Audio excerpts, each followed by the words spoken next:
Come closer now, and let this small whisper be the first thing you hear tonight when the rest of the house has gone quiet and your mind is more water than stone, just waiting for a soft current to carry it somewhere deeper. Imagine your head on the pillow and the world outside dissolving into something you do not need to hold or fix just now. There is something gentle we could talk about if you are willing to drift a little with me. They say that water is ordinary, that it runs from your tap in a thin, obedient stream, that it waits in bottles clear and silent, that it carries no secrets. But what if that were never true? What if each drop is older than your name, older than the cities you pass through, older than any map you could draw to keep track of where you have been? This is not a story that needs to prove itself tonight. It only asks you to stay curious enough to wonder what happens to every droplet you have ever touched, and whether some part of it remembers your hand long after it is gone. I promise we will not rush. I promise you do not have to keep your eyes open if they wish to drift shut. I am here as long as you need me. And if you want to listen while you lie back in your bed, or on your couch, or in that old chair by the window, let the story come to you wherever you are. So settle now just a little deeper, because I want to tell you why water remembers everything, and why that might matter more than we think. I sit by the window tonight watching the street lamp outside spread its pale circle on the wet pavement. Rain came through a few hours ago, just enough to leave behind small puddles that catch the light and hold it like secrets. I rest my elbow on the sill, feel the faint cold against my skin, and listen for the hush that follows rain, the way a room exhales after you switch off the fan. Somewhere deep in the walls pipes hum with water waiting to be summoned at a twist of a handle, and it makes me think how easy it is to believe that water obeys us, that it comes when we want and goes when we are done with it. But tonight, I want to believe something softer, that water moves for itself too, that it drifts through us like an old story passing from mouth to mouth, never quite the same, never quite lost. I tilt my head and imagine the rain that came down this evening lifting again tomorrow under the sun's gentle persuasion, rising in small invisible threads to gather with others far above my roof. Maybe it will drift west, maybe it will linger, maybe it will find its way into a cloud that carries it over oceans or mountains. I imagine someone else feeling it days from now on their face in a city I have never walked.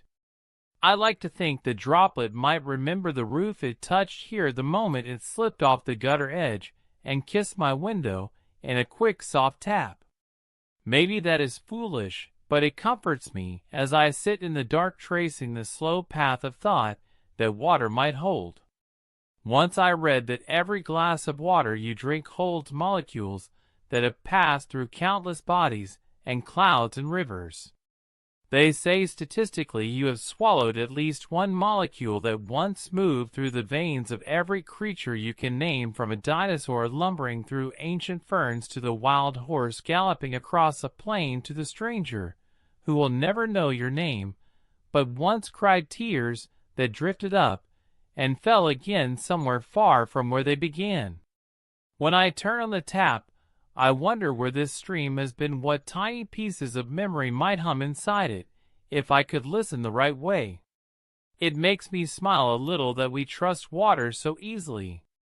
We splash it on our faces without question, drink it to soothe a dry throat, soak it into our clothes and hair and skin, never stopping to thank it for what it carries. Tonight I do. Tonight I lift my glass to my lips and imagine this quiet sip as a small reunion with something ancient and kind, something that does not mind where I send it next. Maybe it will find its way back to the rain gutter, to the ocean, to the hush of mist that rises from a field before dawn. Maybe it will pass through my blood for a while, warming itself in the pulse of my wrist, then leave without complaint when my body is ready to let it go.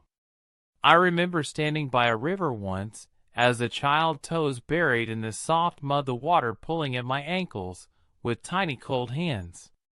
I remember thinking the river knew where it was going, that I was only a guest stepping in for a moment, before it continued on its long, slow journey to a sea I could not see. I wonder if that river remembers me in some soft shape in the minerals it carried away from my skin in the breath I drew in damp and cool above its surface. Maybe that memory lives in the ocean now, maybe it rose again with the salt and the sun, maybe it waits in a cloud drifting over a coastline far from here, ready to fall as rain into another child's open palm. They say science does not care for such thoughts, that water holds no mind of its own, that memory belongs to neurons and synapses and sparks. I do not argue. I only listen to the hush of my own breath, and feel the glass cool in my hand, and let my mind drift like a leaf on a stream. If the world wants to insist water forgets, I will keep my small rebellion here tonight, in the quiet of my window, and the soft hum of my pipes carrying old stories through the dark. I look out again at the puddles silvering under the street lamp. One by one, they will slip away down the drain or rise up invisible on the next warm wind. They do not cling to shape or place. They move as they wish. If that is not memory, perhaps it is something softer, a willingness to carry and let go again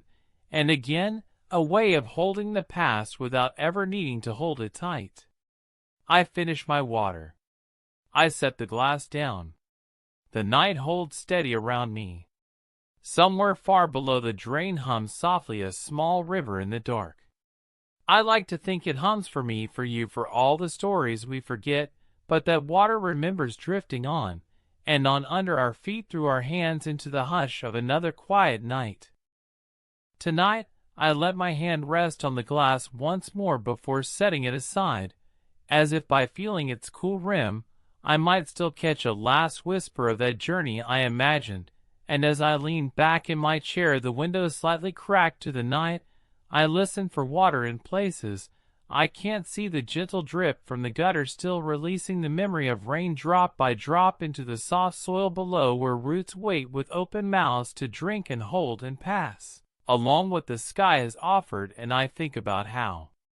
underneath us, under these boards and carpets and streets, there runs a hidden map of water, so ordinary yet so impossible to trace entirely. We build our lives above it, cross bridges above rivers, dig tunnels through aquifers, drill wells that reach for secrets in the dark, and each time we tap and each time we hear that hum in the walls, we join an ancient conversation spoken in a language older than any we dare call our own. Tonight, I imagine I am small enough to slip inside that conversation, to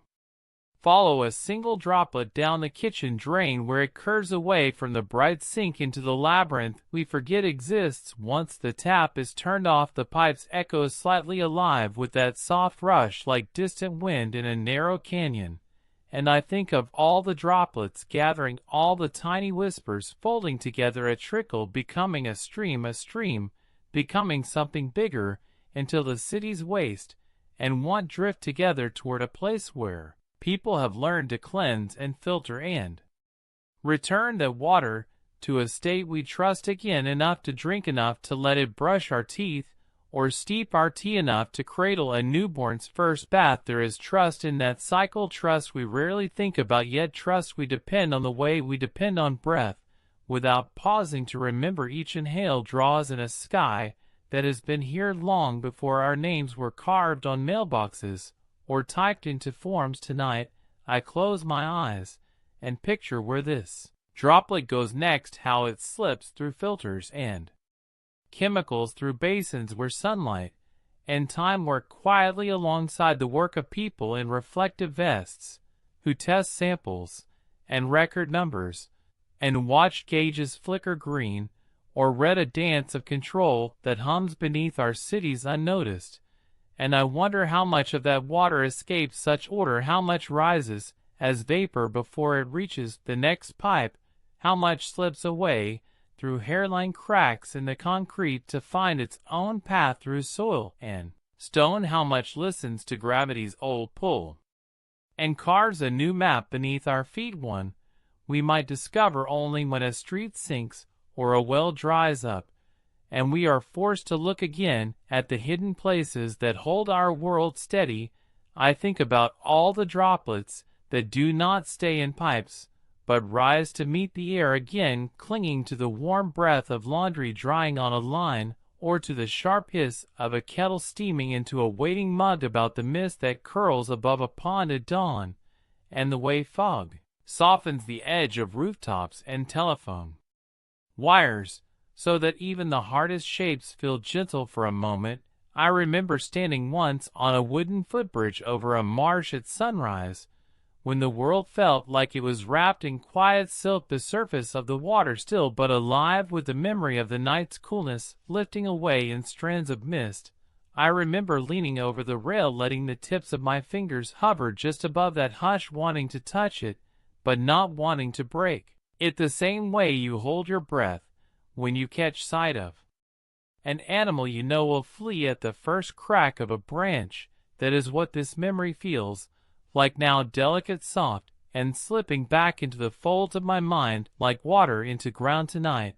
I see again that bridge, that marsh, that patient water, and I wonder where those droplets are now. Maybe they rose into the belly of a cloud, drifted miles from that quiet place, fell as rain into the open mouth of a river, or the thirst of a distant field, or maybe they settled into roots wound through stems and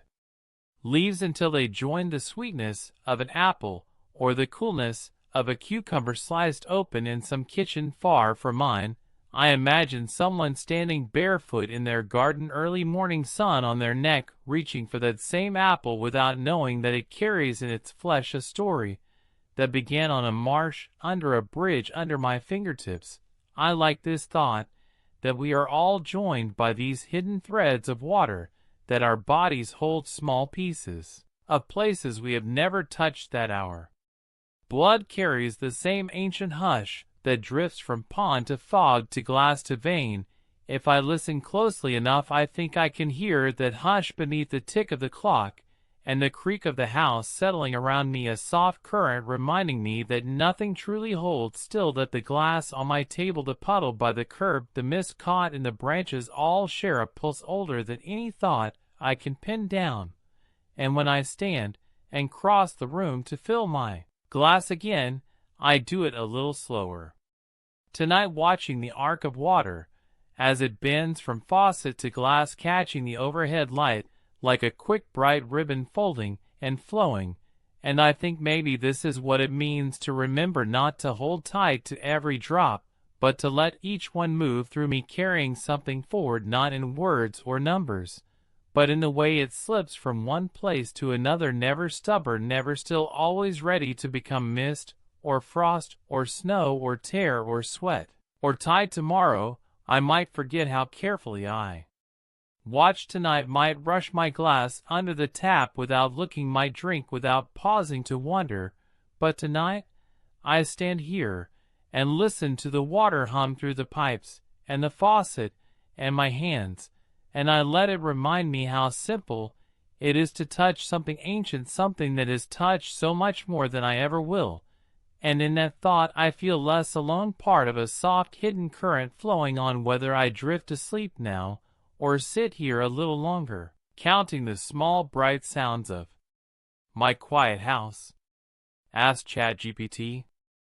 When I wake the next morning, the light is soft and gray, and the sound of last night's rain has settled into the soil, leaving behind that damp hush that lingers in the air long after the last drop has fallen, as if the world itself is still listening to something too quiet for us to hear. I move slowly, not wanting to break that hush. I open the window just enough to let in the smell of wet leaves and earth, and somewhere beyond my street I hear the faint trickle of water slipping along the gutter's edge like a whisper, reminding me that nothing ever truly leaves, that the water I watch slip from my glass to the drain might already be rising again somewhere, gathering in the swell of a new cloud, or clinging to the tip of a pine needle before the sun draws it away into the pale blue above. I sit by the window, my hands wrapped around a mug of tea, the steam curling up to meet the cool air, and I watch the small garden outside my window, the damp soil dark and rich, the leaves still dripping beads of last night's memory, each droplet a tiny globe catching the morning light, turning the ordinary green into something that feels almost precious. I imagine leaning closer, pressing my ear to one of those leaves, just to listen to the droplets' secret, a soft confession of where it has been, what it has seen, who it might remember in the cold hush of dawn, when no one was looking. I wonder about the roots beneath the soil, how they drink in this gift from the sky, pulling it down into the dark, weaving it through their hidden veins until it becomes something solid, something that might bloom or break the surface in the shape of a flower or a blade of grass or the burst of a berry, waiting for a bird to find it and carry that story forward. I think of how that same water might find its way into the fruit, into the feather, into the wind that lifts a wing across the yard until it drifts down as droppings back into the soil, where the cycle begins again, endless and patient and far too quiet for us to notice unless we sit very still and listen the way I do now, with my fingers curled around this warm mug, my breath catching on the rim. As the steam drifts past my face, I take a sip and taste the memory of heat and leaf and soil, all carried in this simple swirl of water, drawn up, boiled, poured out, and changed, yet still the same. And I wonder how many times this same molecule has been a cup of tea before, or the mist that drifted through a garden in another country, or the sweat on a brow bent over a field under the relentless sun of a season long buried under new grass and forgotten dates. I think about the kettle humming on the stove, the way its small roar breaks the morning hush, a reminder that we've been watered to our will, or so we like to believe. We call it forth, we heat it, we freeze it, we pipe it, we bottle it, yet all the while it slips away from our certainty into steam, into cloud, into places we cannot follow without changing too. I remember reading once about the great rivers that lie hidden beneath deserts, veins of ancient water locked under layers of rock and sand, waiting for what, for whom, maybe for no one, maybe for the slow grind of the earth to shift and crack open a path, maybe for the patient roots of some desert tree to reach down and tap the memory of oceans long vanished from the surface, maybe for hands to drill and pump and draw it up into the sun again, where it will meet air and sky and drift away to places none of us can predict. I think of this as I watch the small garden wake, the leaves trembling slightly as a breeze moves through the damp branches, a quiet reminder that nothing is still, not really, not for long. I take another sip and feel the warmth settle in my chest. I close my eyes and imagine that warmth as a small river flowing inside me, carried by the pathways of my own body, a mirror to the streams and rivers and hidden aquifers under the soil, under the concrete, under the stories we build to hold ourselves steady. I remember standing once at the edge of a well, my reflection broken by the faint ripples of water, deep and dark and older than any building around it. I remember leaning over to see how far down the light could reach, how the circle of sky above looked smaller and softer reflected in that dark pool. I dropped a pebble once just to see the rings it made, how they spread outward in perfect circles, how the image of the sky wavered then settled again, as if the water had forgiven my small intrusion. I think now about how each of us is a pebble in the well, how our breath, our sweat, our tears fall into the same pool we draw from and send back again, how when I wash my hands I am not washing away, but adding to that hidden memory carried along the pipes into the quiet dark to meet the other drops and the stories they hold. Maybe this thought should make me uneasy,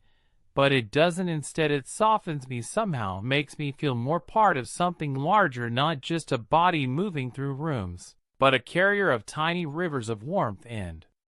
salt and soft remembered rain. When I open my eyes, the garden has shifted, the light has grown clearer, the droplets on the leaves thinner now, breaking and falling into the soil below, the hush of the night's rain giving way to the gentle chatter of morning. A bird flits through the branches, shaking free a shower of droplets that sparkle for an instant before they vanish into the earth. I finish my tea, feeling the last warmth slip down into me, a small warmth, a small river, a small reminder that we are all part of the same cycle, whether we watch for it or not. I stand and open the window a little wider, letting the damp air drift in around me, and I listen to the garden breathe. I listen to the hidden pipes hum in the walls. I listen for water's soft memory moving through the house, through me, through the roots beneath the soil, through the sky, waiting to fall again when the air grows heavy enough to give it back. And I think if I stand here long enough, I might hear the first drop begin its descent. Somewhere far above me, might feel it before it touches down and becomes again part of the hush, part of the memory, part of the endless soft secret that slips through us all. Ask ChatGPT. When the day opens fully, I find myself drawn outside, as if the night's soft stories have trailed after me, tugging gently at my sleeve to follow them past the threshold and into the world that still holds the hush of rain in its corners. The garden greets me with the scent of damp earth and the faint sweetness of blossoms that have caught droplets deep inside their petals, tiny pools of memory hidden where only bees or wind might find them. I step carefully along the stones laid years ago by someone whose name I never knew, stones that sink slightly now under my weight, pressed down by seasons of frost and thaw, each one cold and slick with the ghost of last night's shower. I pause beside the old birdbath, a simple shallow bowl of cracked concrete that has gathered a small mirror of sky within it. This morning's reflection trembles as a sparrow lands on the edge, its feathers puffed and damp, its tiny feet sending ripples across the still surface. It dips its head once, twice, flicks droplets from its beak into the air, and I watch them catch the sunlight for a single breath before they vanish into the larger pool. It makes me wonder how far those droplets will travel once they slip away into air or soil or the small veins of the roots that wait beneath this patch of grass. Maybe they will rise again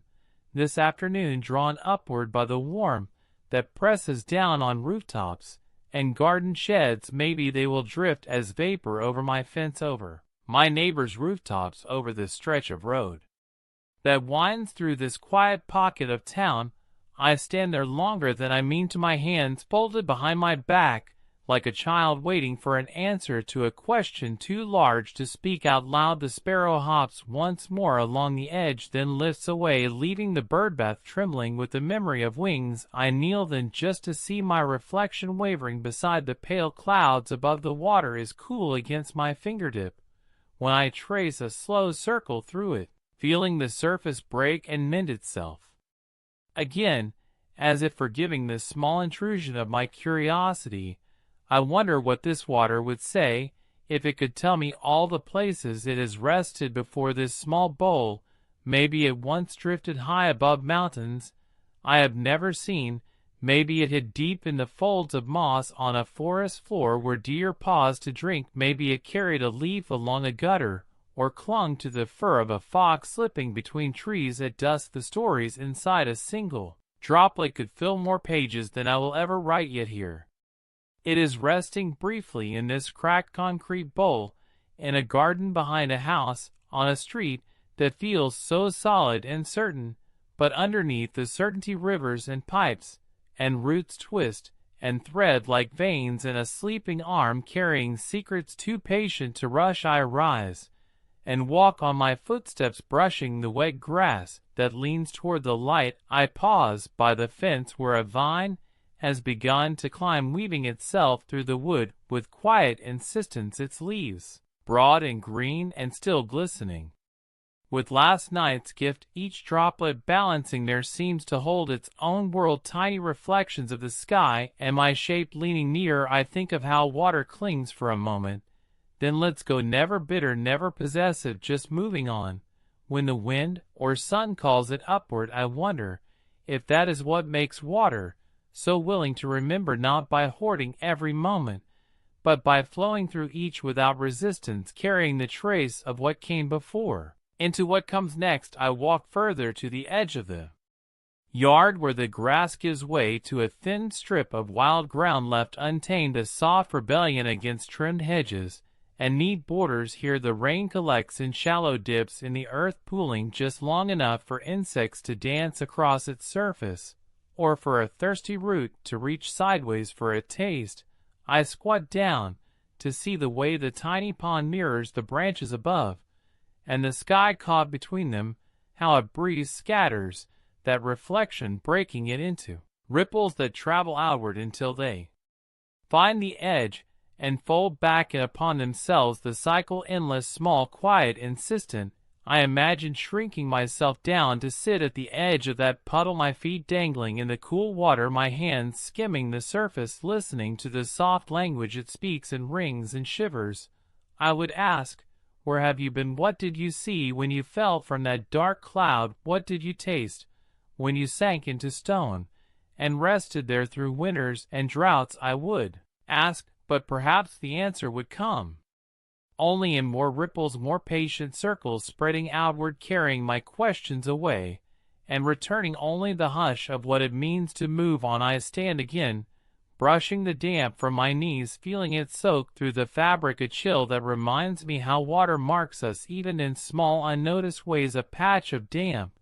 that will fade with the rising sun, leaving behind only the faint memory of touch. I turn back toward the house, pausing once more by the birdbath, now stilled, its surface smooth as glass. I see my reflection again, more clear now, framed by the climbing vines and the soft sky above. I lift my hand to my face, and for a moment it feels as though I could reach through the thin sheet of water into something deeper, into the quiet places where all these stories live, held in droplets, drifting between root and cloud, between feather and fur, between the breath I draw and the exhale I release back into the air. I step inside, then, bringing the damp scent of morning with me. The house feels warmer by contrast, walls holding the soft echo of my footsteps, the hum of pipes in the walls,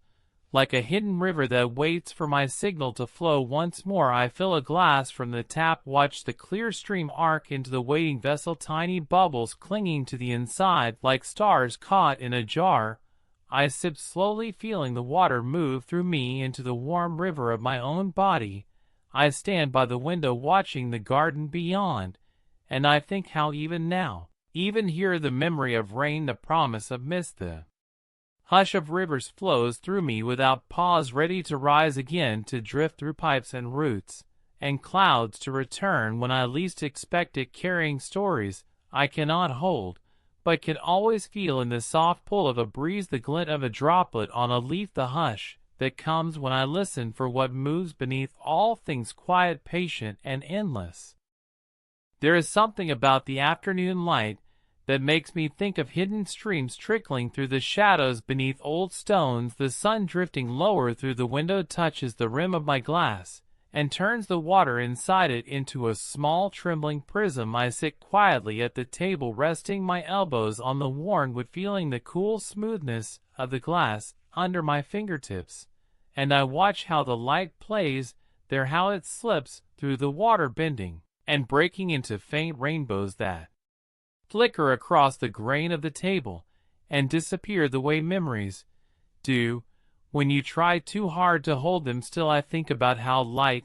and water are old friends, or maybe something more like old conspirators, meeting in quiet places to exchange secrets that none of us are meant to hear. Light slips into water, and water bends it, carries it, redirects it, splits it into colors we can see and many more we cannot. I lift the glass, hold it up to my eye, and look through the clear curve at the window. Beyond the garden, beyond the shifting branches and the soft drift of a cloud passing slowly above all of it, the world looks slightly changed through this small vessel of water, edges softened, colors warped just enough to remind me that what we see is always shaped by what we see through. I set the glass down, take a slow sip, and feel the familiar warmth spread into my chest. Though the water is cool, it carries with it something older than warmth, older than the heat of my hands or the cup it has passed through. Maybe it carries the warmth of the sun that lifted it from a wide ocean or a small lake. Maybe it carries the chill of mountain snow that held it tight for years before letting it go to tumble down through streams and rivers into reservoirs and pipes, and finally into this glass in my hand. I like to think so, even if the science says memory is not something water keeps in words or thoughts. I like to imagine it does in patterns and bonds and the soft shifting of molecules brushing against one another, sharing the faintest trace of where they have been. When I stand, I carry the glass with me, moving through the quiet house, each footstep soft against the floorboards. I pause by the back door, looking through the smudged glass at the yard beyond, where the sun catches the last of the damp grass, turning it gold for an instant before it slips back into shadow. I think of all the places water waits outside, in the small birdbath, in the roots beneath the soil, in the air rising slowly as the day's warmth coaxes it upward again, each place a small chapter in the larger story, unfolding in cycles so old we pretend we understand them, yet they remain half secret, half whisper, half lullaby, to remind us we are part of something that does not pause even when we close our eyes. I open the doorstep onto the porch and breathe the late afternoon air, cool with a hint of coming dusk. I lean against the railing, set my glass on the flat wood beside me, and listen for water where I cannot see it. The drip of a distant gutter, the hush of a hidden pipe, the damp sigh of the soil releasing the last of its gathered rain into roots and stones, and the quiet crawl of insects moving beneath leaves slick with fading droplets. I imagine how somewhere not far from here the rain from last night is still moving, slipping under roads, through storm drains and culverts, gathering with other hidden streams to join a larger current that winds its way to the river, that river that has carried countless rains, countless storms, countless tears and sweat, and the faint salt of old seas to the waiting arms of the ocean. I think about the first time I saw the ocean, really saw it, not just a wide blue line on the horizon, but standing ankle deep in its patient pull, feeling the waves tug at my feet with that soft, insistent reminder that land is only temporary when water decides to reclaim its paths. I remember standing there as a child, my toes curling into the cold wet sand, the rush of each wave wrapping around my legs and slipping away, carrying tiny grains, tiny shells, tiny secrets out into the endless shifting deep. I remember wondering then where the water had come from, who it had touched before me, what far shores it would visit when it left my small piece of coastline behind. I did not know enough words then to frame the question fully, but the wonder settled into me like a seed, something that stayed and grew every time I turned on a tap or felt rain on my face or watched steam rise from a kettle. Now standing here with the last light of day touching my shoulder, I feel that same wonder blooming quietly, as if it has been waiting all along to remind me that this simple glass of water, this cool clear taste on my tongue, is not small at all, but part of that same endless drifting mystery. I lift the glass again, take another sip, feel it settle within me, and think how in some soft, quiet way I too carry the ocean in my veins. I carry rivers, I carry clouds, I carry the hush of rain falling through branches in the dark, all moving through me, all remembering me as I remember them. The air grows cooler, the breeze shifts, the leaves rustle above my head,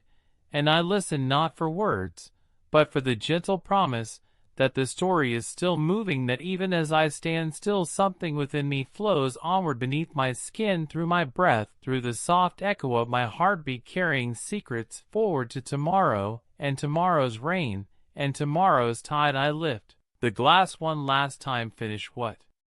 remains, and set it down empty, yet somehow still full of the hush and the hum and the quiet memory that waits in every drop, ready to rise again when I turn the tap, when I watch the rain slide down the window, when I stand at the edge of a stream and wonder where it came from, and where it will go. When I step back inside the house, I leave the glass on the porch, a small clear vessel catching the last warmth of the day, and I think how even if I forget to bring it in tonight, the dew will find it, the mist will cling to it, the air itself will slip inside, and add its own quiet story to the waiting hollow, ready for me to find tomorrow, ready to remind me again that water never truly leaves, it only waits, only listens, only remembers in its own soft, patient way. When night settles again over the roof, and the walls sigh into their quiet evening shape, I find myself drawn back to the window, where the dark has gathered all the shapes of the garden, and turned them into softer shadows, the birdbath now a dull reflection of the moon, the leaves holding on to a few drops that did not rise back into the air today, but wait instead for another hour to slip away unnoticed. The glass I left on the porch remains where I set it, its rim catching the faint silver of the porch light, a small silent witness to the coming night. I stand there leaning my forehead gently against the cool pane, feeling the subtle beat of my own breath fogging the glass in small circles that vanish as quickly as they appear. It makes me think how even our breath is a kind of water story, rising warm from our lungs, drifting into the air and joining whatever hush the night carries on its back. I think of all the breaths held and released within these walls, over years, whispers, laughter, sighs, words lost to the echoes of old arguments or soft apologies, each one carrying moisture that once was part of tea or soup or a glass lifted to the lips, each one moving on to join the larger hidden current that drifts unseen above our heads tonight. I turn from the window and pad softly through the house, my steps barely stirring the settled hush. I pause by the kitchen sink, run my finger lightly along the faucet, where a single bead of water clings to the edge, stubborn and shining, a tiny reminder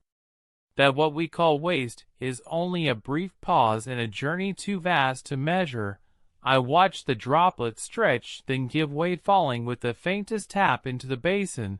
where it will find its way through the same dark pipes, the same winding passages that snake beneath this house, beneath the street, joining thousands of others, until they emerge again somewhere in the open, under the sky, or deep inside the ground where roots drink from forgotten veins. I turn the tap on. For a moment let the water run over my hands, cool and steady, carrying with it the slight metallic scent of the pipes, a taste of the hidden network that keeps us from thirst without asking us to think too deeply about what it takes or where it goes. I cup my hands under the flow, catching enough to splash against my face, the shock of it bright against my skin, reminding me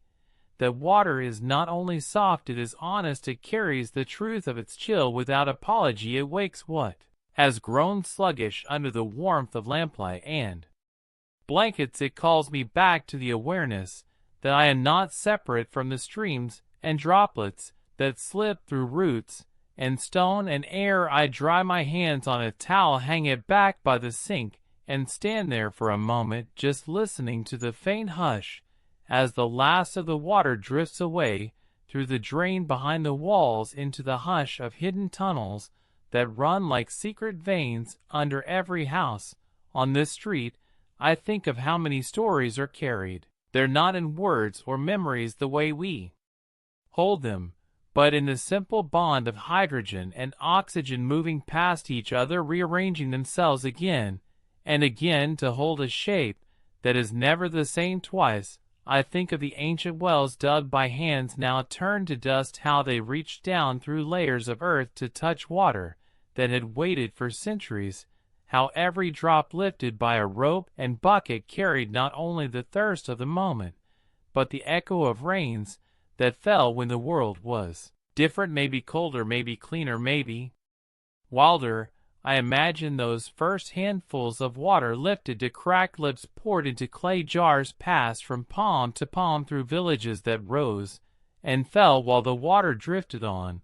When I was small, I used to stand by the garden hose in the heat of summer watching the thin green snake of rubber unwind across the grass. The way the water burst out strong enough to knock a dandelion flat, I would press my thumb against the opening, forcing the spray to arc high into the air. A brief fountain that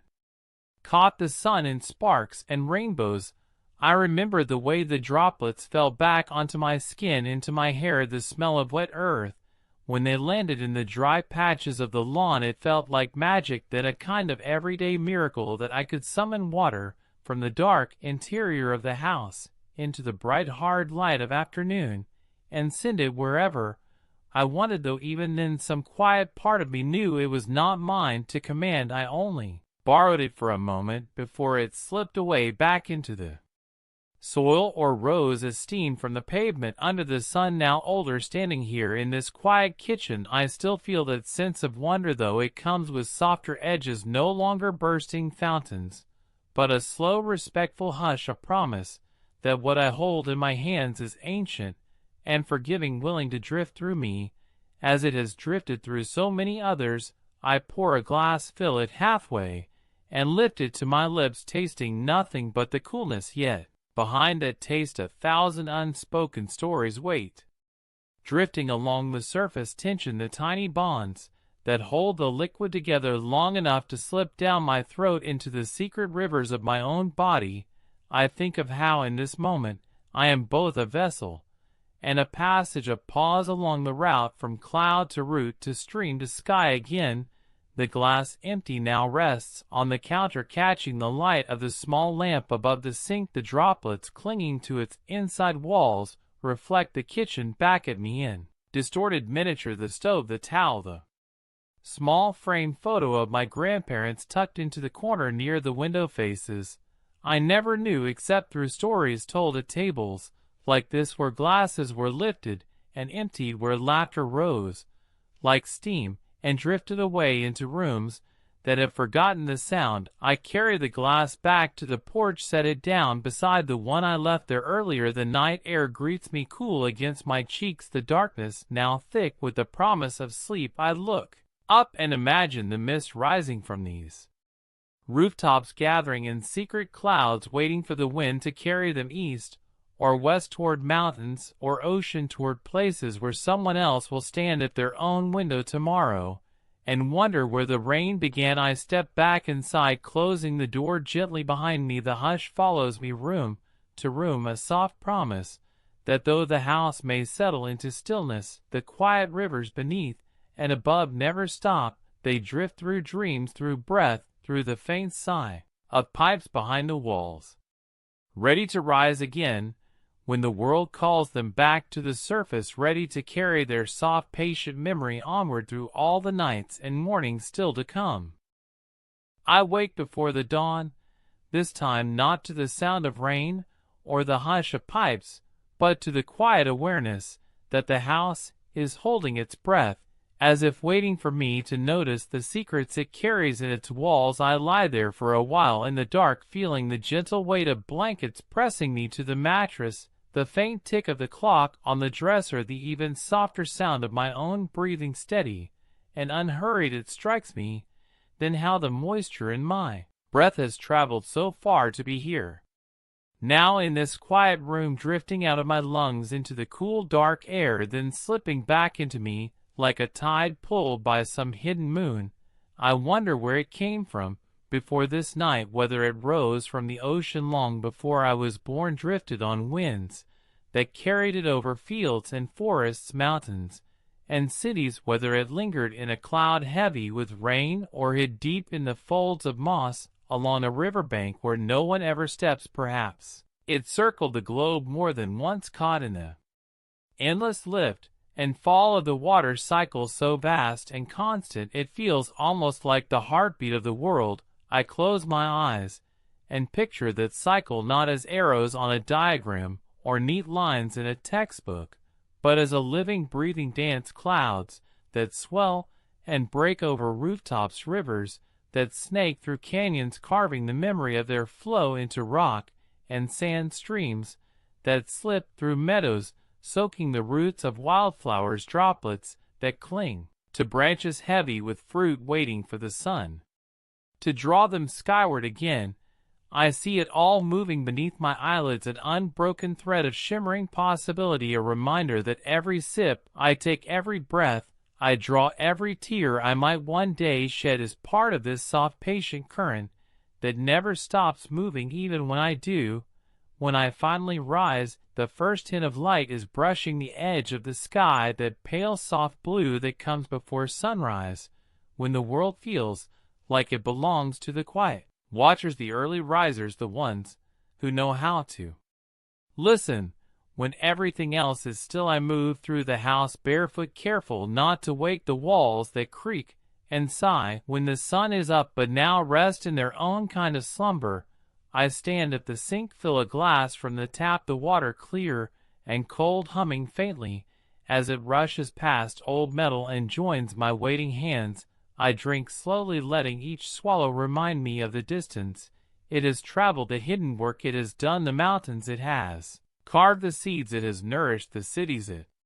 has cleaned and cooled and carried. I imagine it remembering all this in some secret shape, held not in words or images, but in the soft shifting of its bonds, a memory written in the language of molecules and flow. I step outside onto the back porch, the boards cool under my feet, the air still heavy with the last traces of night. My breath drifts out before me, a faint cloud that catches the first hint of dawn and disappears. I stand there watching the yard wake in slow soft gestures, the grass glistening with dew, each blade crowned with tiny beads that catch the light like strings of small pearls. The birdbath holds its shallow pool still and unbroken, a mirror for the sky that is slowly gathering color, pale gold and lavender threading through the fading blue. I set the glass down on the railing, lean forward and touch one of the dew drops with my fingertip. It holds its shape for a moment, clinging to the skin before slipping free to fall and vanish into the soil below. That small moment feels like a gift, a reminder that even the quietest gestures matter in this endless dance of water, rising, falling, drifting through root and branch and breath. I think about how many hands have shaped the journey of water, how many tools and pipes and dams and channels we have built to tame it, guide it, push it where we want it to go, and yet always it slips beyond our grip, finding cracks and crevices, pooling where it wishes to rest, rising again when the sun calls it upward into cloud and mist. I wonder if the world remembers us through water, if the earth carries our stories the way water does, lifting traces of our touch into the air, folding them back into rivers, carrying them across borders and generations. I wonder if the water I sip today carries some faint echo of ancient fires doused in forgotten forests, or the sweat of builders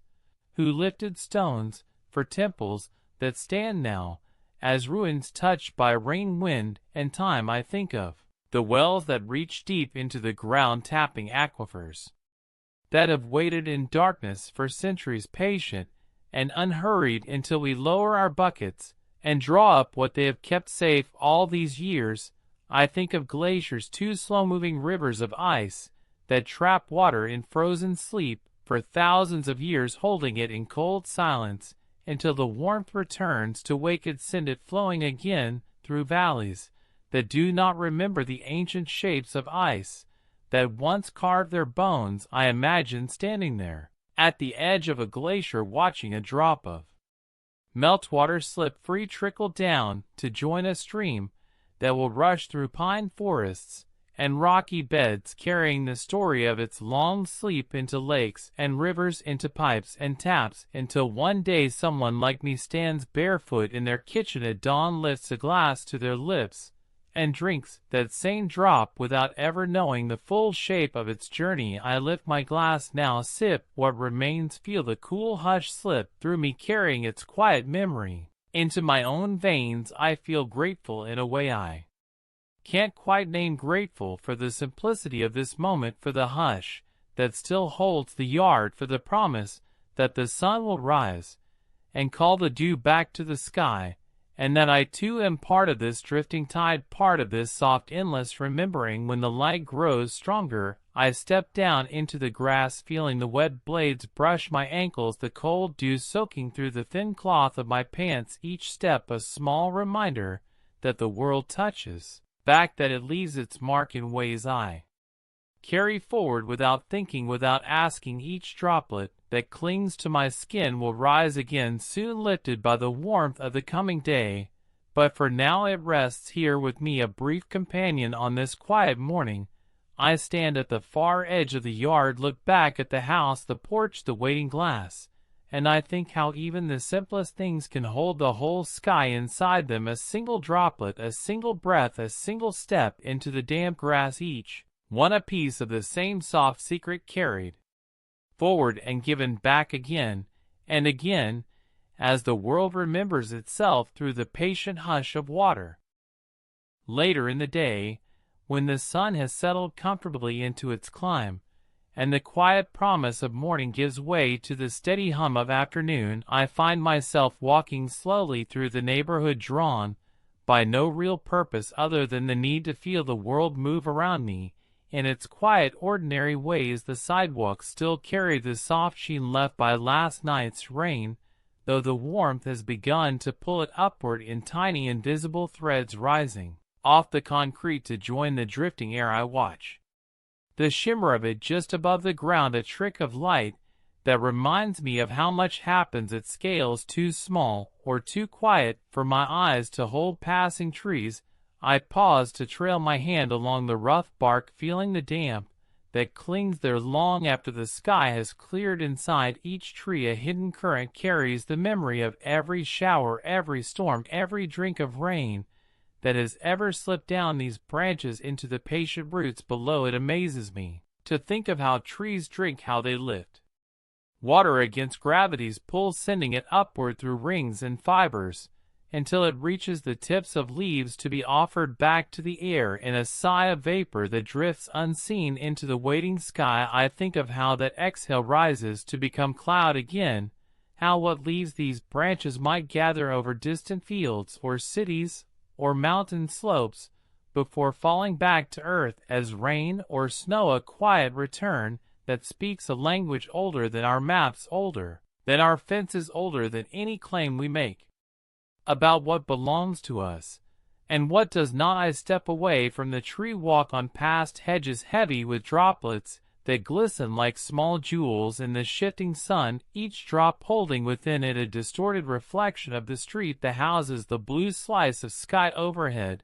I wonder how many stories each droplet carries, how many moments it has passed through on its way here to this hedge, on this block, in this town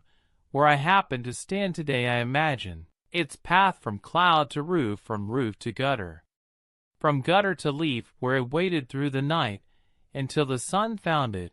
and called it to glisten one last time before it slips away into air or soil or the veins of the hedge itself, feeding the green that grows so insistently year after year, no matter who owns the fence or the lot line or the deed.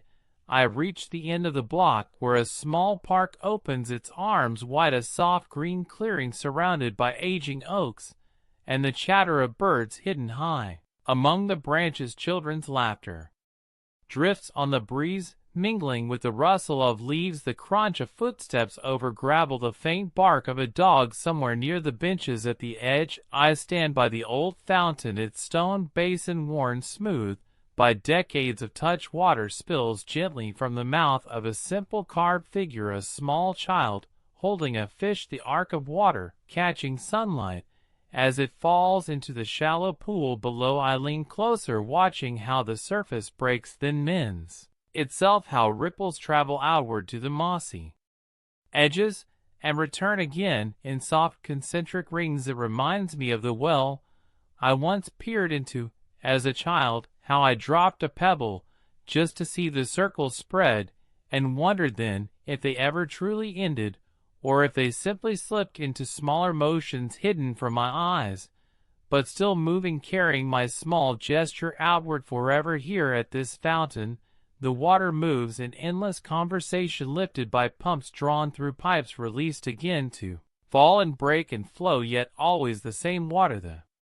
same memory moving in circles within circles, a lesson in how even what we call still is never truly. So I watch a single leaf drifting on the surface, caught in the slow swirl around the figure's feet, its edges trembling where droplets gather, clinging to the veins and points before slipping into the pool below. I imagine how that leaf once held its own water deep inside its green skin, drawn up through roots and stem to make it strong enough to catch the sun and breathe for the tree, and now here it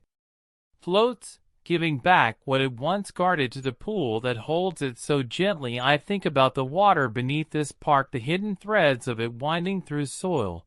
and stone, feeding roots, softening earth, gathering in secret places where no pipe reaches, no faucet draws its share. I wonder if deep below my feet some small spring waits, cool and dark, a quiet keeper of ancient rain. I find a bench and sit, feeling the warmth of the wood against my palms, the hum of life moving around me and beneath me. Children run past, a dog bounds after a thrown stick, a breeze moves the branches in a soft hush that feels like a song. I listen not for words, but for the pulse of the fountain, the quiet break and mend of the pool, the promise that what falls will rise again, that what drifts away will find its way back. I think of my own house, not far from here, the birdbath waiting in its patch of garden, the glass I left on the porch, the pipes humming behind the walls, ready to carry the next story forward. I think of my own body, the quiet rivers within me, blood that carries water drawn from all these hidden places, from rain and root and reservoir, the same simple molecules drifting through me, through my breath, through my thoughts, binding me softly to the puddles on the sidewalk, the mist that rose from the street, the dew that clings to the hedges. I feel small here in this park, small in the way that brings comfort, the way that makes me remember that my worries, my plans, my questions are just ripples on the surface, that below them the current moves steady and patient and unchanged by whether I sit or stand or speak or stay silent. I close my eyes for a moment, listening to the hush, the laughter, the soft rush of the fountain, and I feel it then, that quiet promise that water keeps not through words, but through its gentle refusal to stay still, its insistence on moving on, carrying memory in forms too small to hold yet too vast to lose. When I open my eyes, the leaf has slipped beneath the surface, gone to join the hidden current beneath the carved stone, and I watch the rings it leaves behind, spreading outward soft reminders that nothing ends, only changes, only drifts, only remembers in the hush that hums beneath every quiet moment we choose to notice. When I leave the park, the day has tipped gently toward evening, the light softening at the edges, the shadows stretching long across the pavement, as if they too wish to drift and pool wherever they can find a quiet place to settle. I walk slowly back along the same sidewalk where the last of the sun's warmth lifts the faint memory of rain into the air, and I breathe it in, tasting a hint of damp stone and green leaves, the smell of earth giving up its secret to the breeze overhead. The trees hold onto the last droplets tucked into the creases where branches split, tiny mirrors catching the gold of sunset just long enough to remind me how even at the end of the day water waits for the dark to call it back to mist and sky. I pass by familiar houses, each yard a patchwork of trimmed hedges, overgrown corners, patches of grass still dark with moisture, and narrow driveways where small puddles gather in the dips and crack, shining like shallow coins under the shifting light, each puddle a memory of the cloud that gave it life, each one waiting to be carried away by the night's slow breath. I pause by a low stone wall where ivy climbs in thick braids, the leaves broad and soft to the touch, beads of water cling to them, stubborn even now, trembling on the verge of letting go. I run my fingertip along one leaf, feel the droplets slide onto my skin, cool and bright before it slips down to the ground at my feet, one small offering returned to the soil without ceremony, yet somehow precious in its simplicity. I stand there a moment longer, feeling how the damp air moves through my hair, how the hush of evening rises around me, not empty, but full of secret currents that I can almost hear if I close my eyes enough to listen. I imagine the roots beneath the ivy, the thin, thirsty fingers pulling in each drop that falls, storing it deep within the hidden earth, carrying it upward to feed tomorrow's new leaves, tomorrow's small green promise. I think of how in the darkness, roots dream their own slow dreams, moving quietly through soil, weaving a map that we rarely see yet depend on. With every breath, I take another step, feel the pull of my own small river within me, blood and breath carrying what I have sipped, what I have touched, what I have offered back to the ground. I know that even now, the water I carry will not stay with me forever. It will drift onward, released in sleep and sweat and soft words spoken into the night. It will rise again into air, become mist, find its way back to cloud or rain or the hush of a distant river that flows through places my feet may never touch. The thought comforts me, not because I wish to hold on, but because I know I never truly can. And so I trust the letting go the same way I trust the turning of the seasons or the quiet settling of dusk. I reach my street just as the first porch lights flicker to life, each window glowing warm against the deepening blue. The houses stand shoulder to shoulder like gentle keepers of small stories, rooms filled with soft voices, the clink of dishes, the hum of hidden pipes carrying water to and from sinks and baths and kettles where it waits to be transformed again into steam or soup, or the hush of a warm glass pressed to a waiting hand. I pass my own gate, step up the path that winds through the garden, where the birdbath sits patient beneath the climbing vine, the water there reflects the first stars, pinpricks of distant light caught for a moment before the night claims them back. I lean over the rim, watch the reflection shift as the wind stirs the surface, a thin ripple that bends the sky into something softer, less certain, more alive. I trail my finger through the water, feel its cool truth against my skin, a brief connection to the sky above, to the hidden pipes below, to the river that hums far beyond my hearing yet holds within it this same soft memory. I think of the glass I left on the porch, how the dew might have gathered there by now, adding its small gift to the waiting hollow, ready to be lifted again tomorrow, ready to remind me with the first sip that I am part of this endless gentle exchange. I step inside the house, where the air still holds the warmth of the afternoon, the faint echo of my own steps, the hum of the refrigerator, the soft tick of a clock on the wall, each sound a reminder that life flows forward even when I pause to listen. In the kitchen, I fill another glass, watch the arc of water as it slips from tap to vessel, a clear thread binding me to the hidden routes it has traveled, the mountains it has passed through, the stones it has worn down grain by grain, the countless breaths it has cooled and fed and carried. I lift the glass to the window, hold it up so that the porch light catches the rim, turns it into a small lamp of its own, and I see within it a tiny world of ripples and reflections, the faint shimmer of movement that never stops even when it looks still. I take a sip, taste the quiet promise that what leaves will return, that what drifts will find its way home, not to stay but to move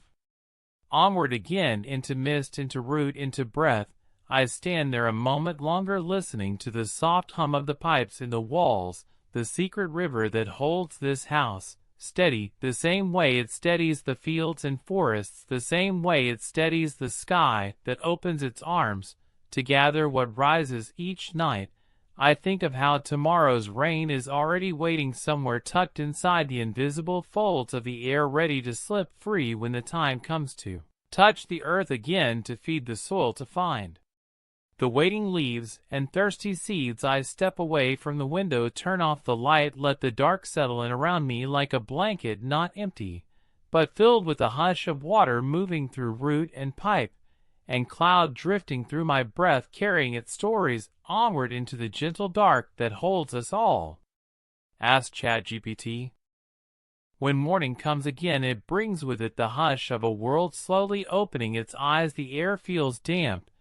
as if the night has left behind a soft breath on every surface. The windows are traced with a faint mist that fades when the sun begins its gentle climb above the roofline. I sit at the edge of my bed, feet pressed to the cool floor, listening for a sound that is not quite there, but that I know waits behind the walls, the quiet hum of water ready to slip through pipes at my touch, a small promise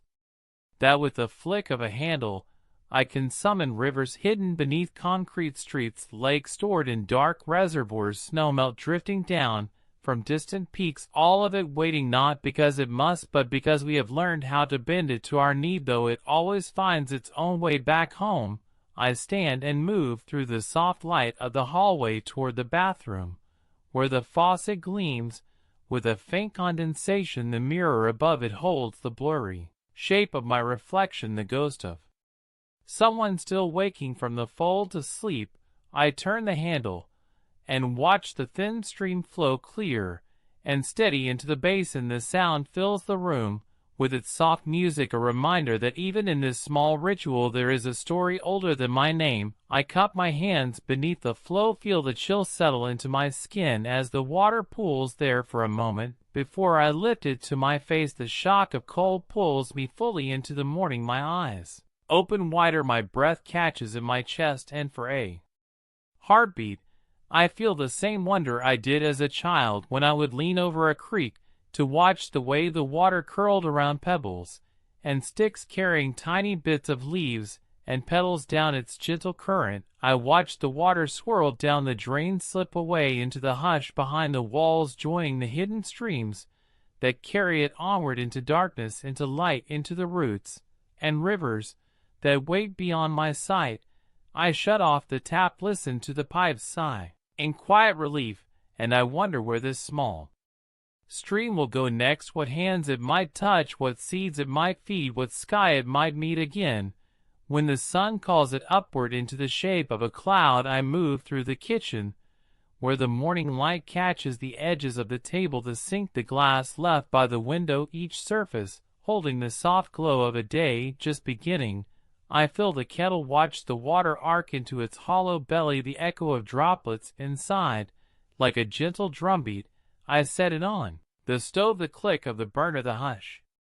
that follows as the heat rises to coax the water into steam. I stand there a moment, my hand resting on the counter, my eyes drifting to the small window above the sink where the garden waits, dew clinging to every blade and petal, the birdbath still and patient, its shallow pool reflecting the pale sky. I think of how the steam that will rise from this kettle will join that same sky, how it will drift invisible at first, then gather with others high above my roof until it finds the weight to fall again.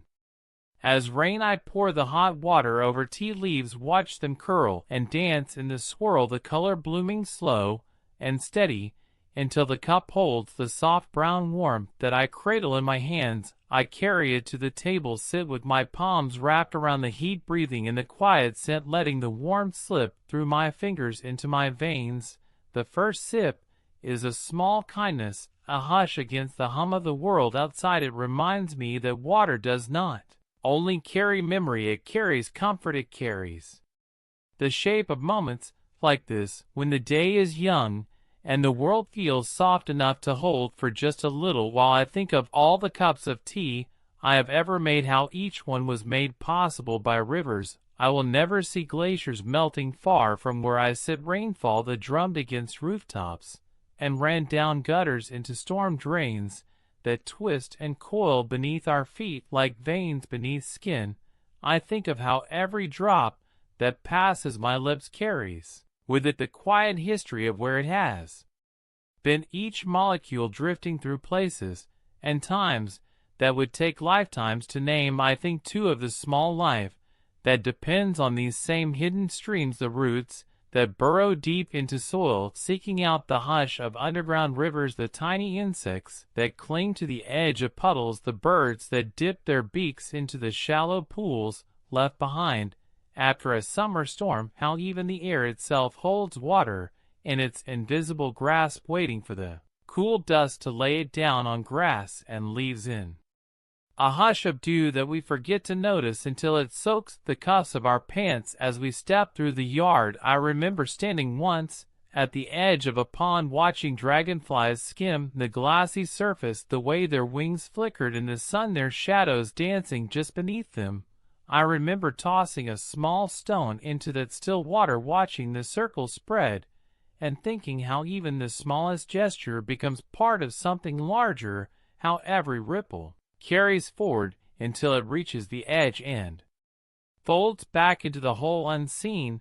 but never gone. I think of how my days feel like that, sometimes small stones dropped into the surface of a life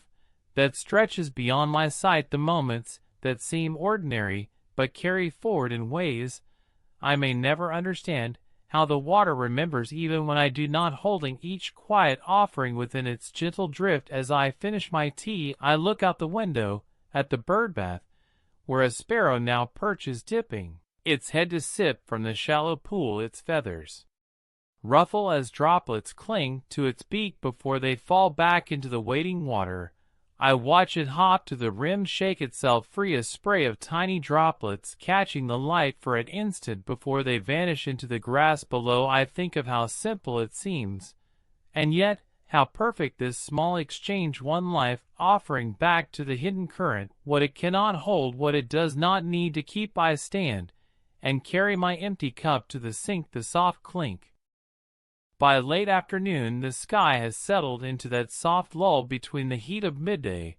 and the hush of evening. The air feels heavy with the secret weight of all it holds, invisible threads of moisture drifting just above the rooftops, waiting for dusk to lay them down. In a quiet hush of dew, I stand at the back door, leaning my shoulder against the frame, watching the yard through the smudged pane. The birdbath is still there, a shallow mirror of pale sky now tinged with the faint promise of twilight. I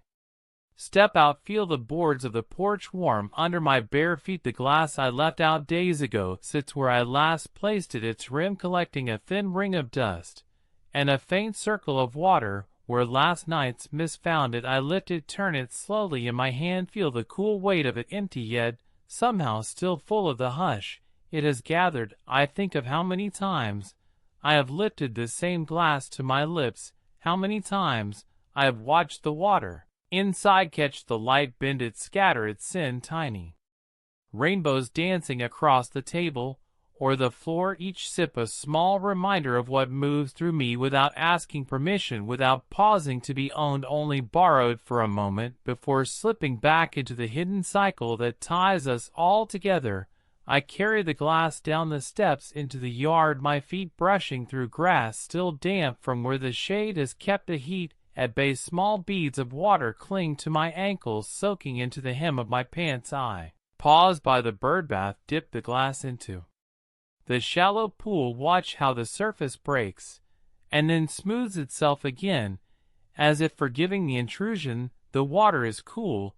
when it slips into the glass, carrying with it a fragment of sky, a smudge of drifting cloud, a memory of rain that fell here days ago and settled into this waiting basin. I lift it to my lips, taste the faint echo of stone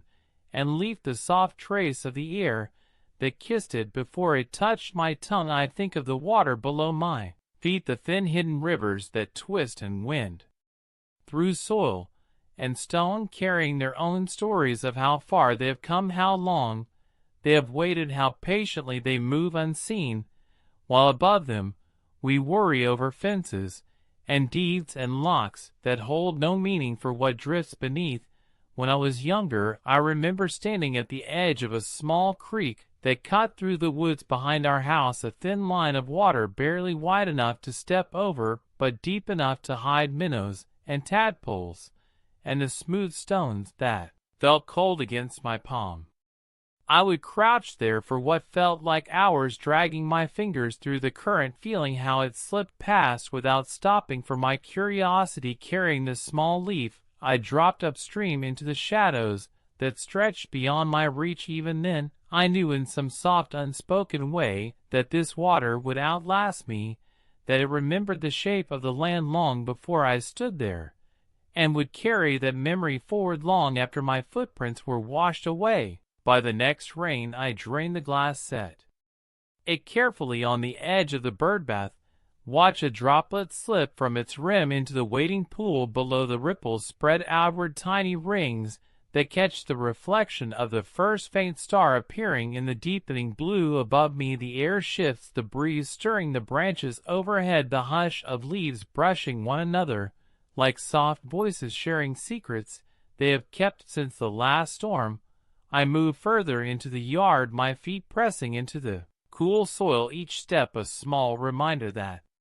beneath this patch of grass and root the earth holds a quiet map of water that does not care where I have built my fences or draw my boundaries. I stand by the fence where the vine climbs higher than last week, its leaves broad and dark now, after so many days of drinking from the hush that drifts down each night. Tiny droplets gather at the tips, trembling as the evening air grows cooler. I lean closer, watch how they balance their perfect globes, catching the fading light, each one a mirror of the sky, the yard the shape of my face. Leaning near, I lift my finger, let one drop slip onto my skin, feel its small chill before it slides away into the dark soil at my feet. Another small offering, return to the cycle that hums beneath everything. I think about how easy it is to forget this hush, how the day's noise and worry and the rush of plans and tasks can drown it out, until all that remains is the sound of water when we demand it from the tap, the hiss of the kettle, the roar of the shower. But beneath all that noise, the true voice of water waits, quiet, patient, a soft thread that ties the sky to the root, the breath to the cloud, the tear to the tide. I remember once standing on a beach miles away from here, watching the waves pull back then press forward again and again, the same quiet promise repeated in the hush of foam and salt and the taste of wind against my lips. I remember thinking how the ocean feels like the heartbeat of the world, how each wave carries not just salt and sand but stories whispered by rivers that travel for weeks or months or centuries to reach that waiting shore. When I close my eyes now, I can still hear that hush, feel the pull of the tide in my chest, the same pull that moves through every drop that slips down the drain, that rises from the kettle, that gathers in the small hollow of a leaf, waiting for the next breeze to lift it away. I open my eyes. The yard has settled into a deeper shadow. The first lights of the house glow soft and warm behind the windows. I step back toward the porch, pick up the empty glass, turn it in my hand once more, feeling the smooth curve against my palm, the faint dampness where the birdbath water has left its mark. I know I will carry this glass inside, wash it, fill it again tomorrow, watch the same clear arc slip from the faucet into its waiting hollow, a small ritual repeated without thought, yet always part of the larger hush that never stops moving, never stops. Remembering, I climb the steps, pause at the door, look back once more at the birdbath, the vine, the faint glimmer of the hidden soil where roots and water meet in secret conversation. Then I slip inside, closing the door behind me, the glass in my hand still holding the memory of what it carried, ready to wait for the next sip, the next offering, the next small reminder that nothing here is ever truly lost, only waiting to become part of the hush again. Asked ChatGPT. Inside the house, the night feels softer than it did outside. The air still holds the warmth of the afternoon, but beneath that warmth is a cool thread drifting through the rooms, like a ghost of rain and mist and hidden streams. I carry the glass to the sink, set it down with a soft clink that echoes in the hush of the kitchen, a hush that feels alive somehow, as if the walls themselves remember the thousands of times water has moved through this space, the faucet waiting, patient, the pipes humming behind plaster and paint, carrying each offering away into the dark to join the larger story that twists and winds beneath the streets. I lean on the counter, watching the glass standing there, empty yet not empty at all, holding the memory of what it touched, the faint ring of dampness on the bottom, proof that even what slips through our fingers leaves a mark if we care enough to see it. I run the tap for a moment, let the thin stream wash over my fingertips the water is cool, clean, a quiet promise that whatever else might shift and break in this world, this cycle remains unbroken. The hush of river to pipe to drain to cloud to rain again. I close my eyes, feel it slip across my skin, and I remember standing once on a wooden bridge that spanned a narrow creek far from here. The boards beneath my feet damp with mist, my breath drifting out in soft clouds that joined the hush rising from the water below. I remember leaning over the rail, peering down into the shallow current where stones glowed smooth and pale, and the water twisted around them in small eddies, carrying tiny twigs and leaves from somewhere upstream to somewhere further than I could see. It struck me then how patient water is, how it does not resist the stone, but slips around it, reshaping it in slow unspoken conversation, how it carries away what it no longer needs and gives it to the next bend in the stream, the next root reaching down to drink, the next patch of moss waiting on a shaded bank. When I open my eyes, I see the reflection of myself in the dark window above the sink, my face blurred by the faint steam rising from the faucet, and beyond that the garden a shadow now except for the glint of the birdbath catching the porch light. I shut off the tap, listen to the hush that follows the soft drip as the last drops slip from the spout into the basin below, each one a small echo of the rain that falls unseen inside the walls where the pipes curve and branch like veins. I turn away from the sink, drift through the house, my fingers trailing along door frames, the edge of a shelf, the smooth cool curve of the banister leading to the small back room where the window is always cracked open just enough to let in the breath of night. I sit by that window sometimes when sleep feels far off, when my mind hums with thoughts that circle like water around a stone. I sit and listen to the sounds that drift in the distant hush of cars, the whisper of branches brushing one another, the soft exhale of the garden settling into its own darkness. Tonight I lower myself into the old chair there, the one with the creak that reminds me how time moves through all things, not only water but wood and fabric and bone. I rest my head back, close my eyes for a moment, and let my breathing find the same rhythm as the hush that drifts through the cracked window. I think about how many nights have passed like this, the glass on the porch, the birdbath waiting, the hidden veins beneath my feet moving, always moving even as the world above stands still. I think of the droplets clinging to the vines, the thin beads of moisture gathering on the garden gate, the dew that will come with the first light of dawn laying down a soft sheet of memory across each blade of grass. I imagine those droplets sliding from leaf to leaf, root to root, sinking deeper into the soil to join the hush, waiting there to be lifted again when the sun calls them upward into the pale blue where clouds gather like quiet witnesses to all that drifts unseen between earth and sky. I think too of the stories I have heard of water holding shapes we cannot see, patterns that shift when we speak to it kindly or cruelly, as if it listens not with ears but with the arrangement of its own bonds, as if it remembers the way a stream remembers the shape of a stone it has carried for centuries, smoothing its edges until only the memory of roughness remains. I wonder if my own words carry any shape, if the breath that leaves my lips joins the hush outside, shaping the mist that clings to the fence, the droplets that gather on the sill waiting to slip into the garden below. I wonder if in some small hidden way my voice drifts on in the hush, carried forward by the same quiet current that moves through roots, through pipes, through clouds, waiting for the right moment to fall again, as rain somewhere far away, where another window stands open to the night, where another pair of hands lifts a glass to their lips, not knowing that they sip a story that once passed through my breath, my thought, my quiet gratitude. I open my eyes again, see the soft shape of the garden framed by the window, the vines climbing higher, the birdbath now only a circle of faint light against the deeper dark. I rise from the chair, move back through the hallway, each step a soft echo against the floorboards, carrying me back to the kitchen, where the glass still waits by the sink. I lift it, rinse it under the tap, listening to the swirl, the gentle rush that sounds like a small river slipping through a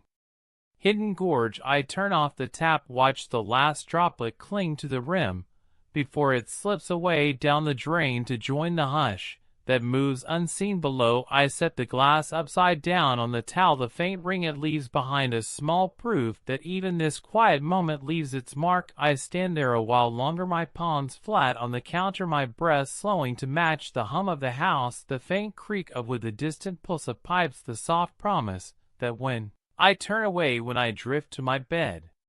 when I slip into sleep, the hush will remain, carrying its memory through the hidden veins beneath my feet, ready to rise again when the world wakes, ready to slip through my hands once more, ready to remind me that nothing truly leaves, it only waits to return in the hush, in the mist, in the small droplets that gather on a leaf at dawn. Ask ChatGPT. The night folds itself gently around the house, while I stand at the window, feeling the hush of it settle across my shoulders like a soft blanket, the kind you forget you're wearing until you move, and it shifts and reminds you that you are wrapped in something older than sleep, older than thought. I rest my forehead against the cool glass, feel the faint breath of the garden slip through the thin gap where the frame never quite closes fully. The air smells of damp soil and leaves that have given up their hold on the day, releasing what they no longer need so the ground can hold it for a while, until the sun comes to call it back. I think of how water knows when to stay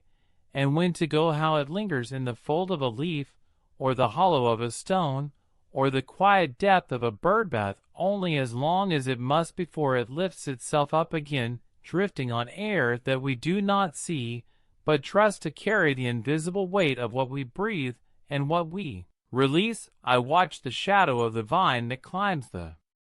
thence, its shape drawn in faint silver against the darker wall, where the porch light slips through the branches, the leaves trembling in the faint breeze, each one holding its own tiny beat of night's breath, gathered like a secret at the tip, waiting for the moment to fall, or to rise, or to sink into the root that feeds the vine's quiet reach upward. I wonder if the roots dream when they hold that water deep in the hush beneath the soil, if they speak in a language that has no sound yet moves through the earth in pulses and soft exchanges, passing the memory of rain from stone to stone until it slips into the waiting mouth of a root and becomes part of something green and patient. I imagine that same droplet drifting upward through the stem, through the veins of the leaf, to the place where it will meet the sun again, where it will slip from the edge in a soft sigh that drifts back to sky, carrying with it the faint trace of all it touched along the way. I think of the old glass that rests now by the sink, rinsed clean, yet still holding within its thin walls the echo of every sip, every swirl of water that caught the light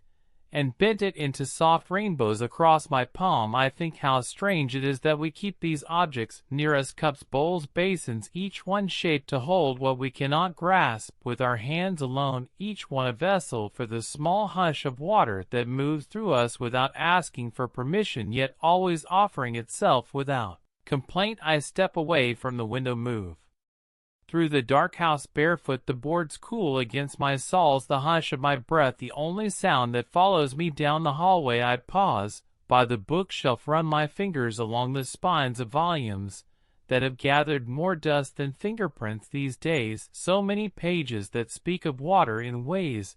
that try to fix it in facts and charts and numbers, yet never quite capture the hush of it, the soft memory that drifts from root to cloud without needing to be measured or proved. I think of how the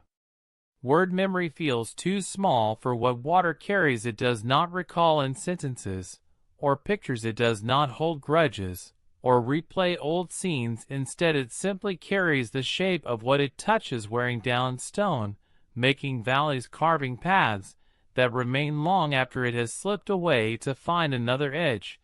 to soften another hollow, to fill. I remember once stepping into a river barefoot in the early spring, when the snow had just begun to let go of the mountain's grip. The water was so cold it stole my breath, and left my calves burning, yet beneath that bite was a softness, a steady pull that slipped around my ankles, tugging at my balance, as if it were inviting me to drift with it, to let go of the bank and follow the hush wherever it might bend. I did not step further, but I remember the feel of that current, how it carried the fine grit of stone against my skin, how it whispered around my feet before moving on without pause. That same water now rests somewhere else, may be caught in the slow spin of a reservoir, may be drifting beneath the soil of a field that waits for spring, may be rising tonight as mist from a quiet pond, where someone else leans over the dark surface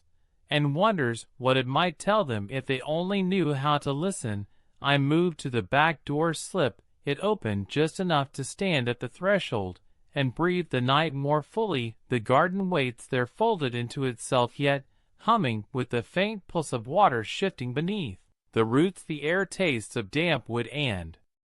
the soft promise of dawn waiting just beyond the line where darkness holds its breath. I step outside, feel the boards of the porch give slightly under my weight. My hand finds the railing cool with beads of moisture that gather along the top, each one a small perfect globe that holds within it a tiny upside-down world. The porch light, the shape of my hand, the pale blur of my face. Leaning close, I watch as one droplet slips free, falls without sound into the waiting soil below, where it will join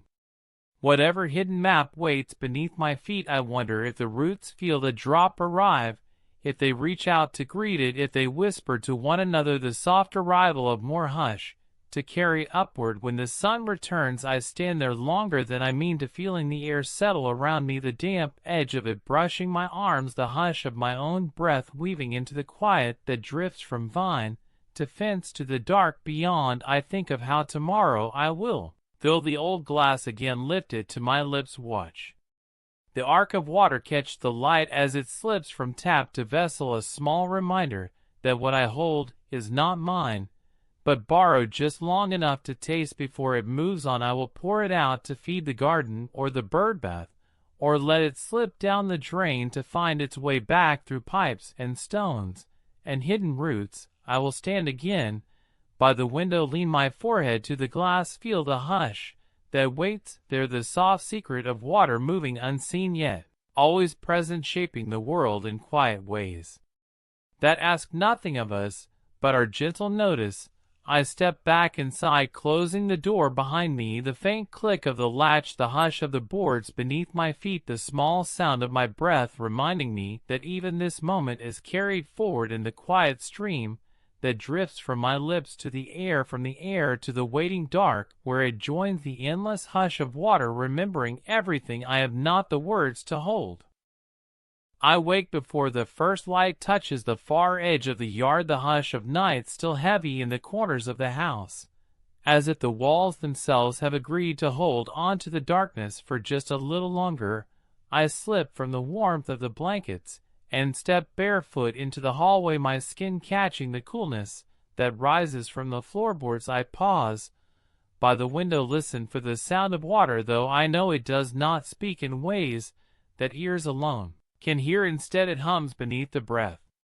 of the house, behind the walls, in the hidden veins of pipes that wait for the first twist of a handle, the first quiet demand for the hush to slip forward and meet the waiting glass. I make my way to the kitchen. The shadows here are soft, layered with the faint promise of dawn that waits somewhere beyond the roofline. I stand at the sink, rest my palms on the cool edge of the counter, and stare at the faucet, a thin arc of metal that seems so ordinary yet holds within it a door to everything I have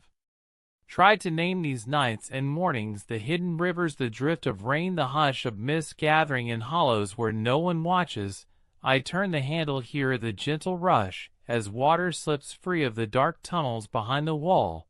and I let it run over my fingers. The touch of it is a small shock, a quiet reminder that beneath the steady hum of my days there flows something older than my thoughts, older than the small worries that tangle in my head. Before sleep comes something that is known. Mountains and valleys, ice that cracked under a sun that does not remember my name. I lift a glass, watch the clear stream fill it, tiny bubbles clinging to the inside like stars caught for a moment before they break free and rise to the surface. I lift it to my lips, take a sip, feel the cool hush slip down my throat and settle somewhere deep where words cannot follow. I set the glass down on the windowsill, where the first faint glow of morning finds it, turns the rim into a thin band of gold. I stand there with my hands resting on the counter, my breath slowing to match the steady hush of the water that has come to keep me company for these few quiet minutes before the world asks for my voice, my thoughts, my footsteps. I look through the window at the yard, the birdbath, a soft shape in the dim light, the vine that clings to the fence draped in a thin shimmer of dew. The garden seems to hold its breath, as if waiting for the sun to lift the hush and send the droplets skyward again. I think of the stories those droplets carry, the memory of last night's cool drift from air to leaf, the hidden sigh of soil welcoming each tiny offering, the way the roots open themselves wide to receive what the sky has given without question, without hurry. I remember standing once in a forest so dense with mist that every breath felt like drinking a river, my hair damp with it, my clothes heavy and cool, my footsteps muffled by the soft carpet of fallen leaves. I remembered touching the trunk of a tree slick with moisture that clung to the rough bark and slid down in slow threads to the moss that waited below. I remember thinking then how water slips through us too, how we hold it for a heartbeat and then let it go, in words and breath, in the sweat that beads along a brow, in the tears that come when there is nothing left to say but still something left to feel. I take another sip from the glass that tastes the same yet not the same, carrying with it the echo of all the places it has been, the clouds that gathered it, the wind that carried it, the soil that filtered it, the quiet pipes that offered it back to me this morning when my hands reached for it without thinking. I think of how tomorrow I will do the same, lift this old glass, watch the same arc slip from faucet to vessel, take the same sip, yet somehow it will not be the same at all, because the hush will have shifted just slightly, carrying with it new secrets, new quiet paths beneath the stones, new dreams whispered by roots that slip deeper. While I sleep, I open the back door, step onto the porch, feel the cold boards press against the soles of my feet. The air here is still heavy with the last breath of night. The garden glimmers with dew, each blade of grass crowned with tiny mirrors that hold the first hint of dawn. I bend to touch one droplet with my fingertip, watch it tremble, then break free and slip into the earth, where I imagine it sighs into the waiting root, joins the hidden hush that twists below the fence, below the birdbath, below the thin line where my own feet press into the soft soil. I think of how the water remembers what I do not, every story I have forgotten, every dream that dissolved before I could speak it aloud, every word that drifted from my lips in the hush between waking and sleep. I think of how the air carries it to this unseen river of breath and mist, drifting above rooftops, through the branches overhead, gathering in clouds that do not need permission to drift far beyond the horizon, to rise and fall and rise again. I stand there until the chill begins to slip beneath my skin, a soft urging to return to the warmth of the house, to the kettle waiting on the counter, to the glass that rests now on the sill catching the new light like a promise. I step back inside, close the door behind me, the latch clicking into place like the final word in a line of poetry I will never write, yet feel all the same echo through the hush of my own breath. I lift the glass again, watch the last sip slip down my throat, and I think of how tomorrow it will find its way back to me through the quiet hum of pipes, through the gentle bend of a branch, through the mist that gathers at the edge of sleep. I think of how I do not need to hold it tight, to keep it close, how it will drift through me all the same, carrying its soft, patient memory in forms I can never fully name, yet trust with every quiet breath I offer back to the hush that waits just beyond the edge of my small waking world. You said The morning drifts on, in that quiet, unhurried way only certain mornings seem to understand, the house settling back into its slow hum, the faint creak of beams that hold the shape of this small shelter, the distant hush of water still moving behind walls and under floors, a reminder that even when my own hands are still, the hidden rivers do not stop their gentle drift. I sit at the table tracing the rim of the old glass with the tip of my finger, feeling the slight imperfections in the curved small stories of the hands that shaped it before it found its way to my shelf. I think about how many times I have lifted it, watched the clear arc of water slip into its waiting hollow, how many times the light has caught it, turn the plain glass into a small prism, spilling soft colors across the grain of the table. I wonder how many droplets have clung to its rim before sliding down to join the hush that waits beyond the drain, a quiet gathering place where what I let go does not vanish but moves on to find new shapes, new roots, new clouds to call home. I stand and carry the glass to the window, set it on the sill where the light has begun to stretch through the leaves. Beyond the glass the garden waits, brightening inch by inch as the sun climbs higher. The birdbath shimmers in the growing warmth, the vine along the fence glistens with tiny beads that hold their shape just a breath longer before the warmth calls them upward or the breeze shakes them loose. I open the window just enough to let the air drifting cool, with the memory of dawn still lingering in the shaded corners. I close my eyes for a moment, breathe in the scent of wet soil and fresh green, and the faint sweetness that slips from petals half hidden beneath the climbing vine. The hush I have chased through these days feels close here, easy to touch, if I just stand still enough, long enough, open enough. I remember when I was young, standing in the middle of a summer rain, arms stretched wide, face lifted to the gray sky, feeling the droplets splatter against my skin, slide into my hair, soak the fabric of my shirt until it clung to me like a second skin. I remember the soft laughter that rose in my chest, the way each drop felt like a secret word spoken only to me, a word I never quite caught yet somehow understood. I remember thinking then that rain was not something that fell on me, but something that fell through me, the same way breath moves through lungs, the same way tears slip from eyes when no words can hold what we feel. I think about that now, as I stand by the window, the old glass catching the light, the garden waiting for whatever the sky might give next. I think of how water has drifted through my days in ways too small to name, the soft hush of a kettle rising into steam, the drip of condensation sliding down the side of a cold glass left on a sunlit table, the damp warmth of a cloth pressed to a fevered forehead, the single bead that gathers at the corner of an eye when laughter turns too deep to contain without overflow. I think too of the hidden ways it moves through me even now, carried in the blood that hums beneath my skin, the breath that slips from my lips and joins the air that drifts through the open window, the silent promise that what I offer will find its place beyond me, become mist or cloud or rain again. I lift the glass from the sill, turn it slowly in my hand, watch the thin line of light bend and twist across its curve like a tiny river finding its way through stones. I feel it once more from the tap, listen to the hum behind the walls, the soft rush of pipes waking to carry the hush forward. I sip, feel the cool slip past my tongue, settle deep inside where words do not reach. I stand there long enough to watch a sparrow land on the edge of the birdbath, its feathers ruffling as it dips its beak into the shallow pool, then lifts its head, droplets clinging for an instant